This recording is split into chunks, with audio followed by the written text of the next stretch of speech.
I had inflammation in my lungs that were pressing up against my ribs.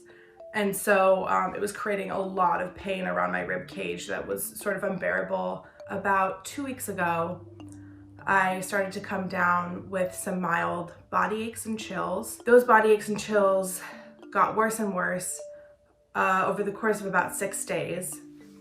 And eventually I started feeling better. Then 2 days later, I came down with severe shortness of breath, and it was pretty quick, a sudden onset. I was having trouble even walking around my apartment. I would get winded just on a trip from my bedroom to the bathroom, and I knew something was really, really wrong. And I saw the doctor pretty quickly. The urgent care was fairly empty.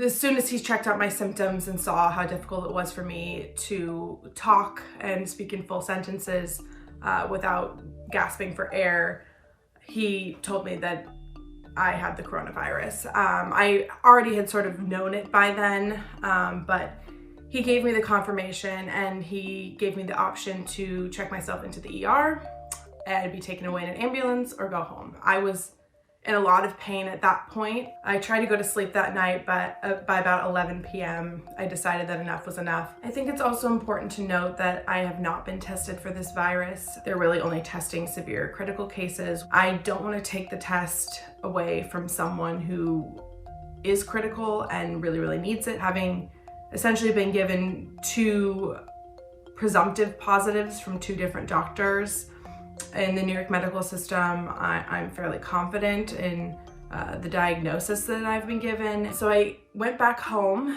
and the difficulty breathing has continued for the last week. The real saving grace has been this pulse oximeter. This is a good way to tell where you're sort of at in terms of your oxygen levels and if you would even need oxygen from the hospital. I'll turn this button on and we'll see what my oxygen levels are.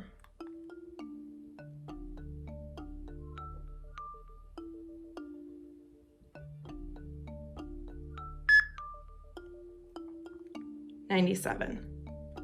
So way better than when I was in the hospital. Feel very comfortable. You want to be about a 95 to a 99.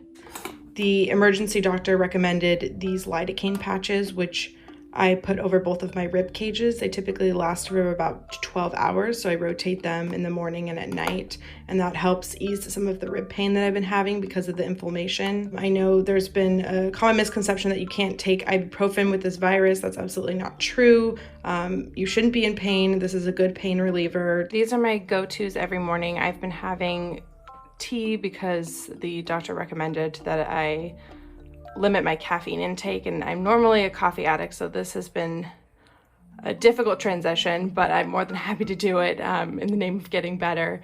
I also have some vitamin C, which I'll stir right now, that I have every single morning, and of course handy dandy disinfectant wipes, because I've been wiping down essentially every surface that I touch for the last 14 days and will continue to do so as long as I'm symptomatic. So usually I am mostly laying down. Today I'm feeling well enough to at least be vertical while I'm eating, and I have my lovely salad here.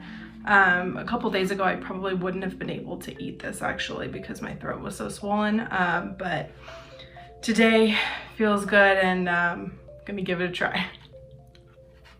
Even as I talk now, I'm struggling to get through sentences, and I'm feeling the pain in my ribs and have a bit of a sore throat, which is a new development for me in the last couple of days. I'm hoping this will be my last symptom since I am on day 14, and I do feel like I'm on the upswing. But I think the thing that I've learned most from this entire experience is that mild is a relative term. I was classified as a mild case, or at least a moderate case, because I wasn't able to get tested and I didn't require an immediate supply of oxygen from the hospital.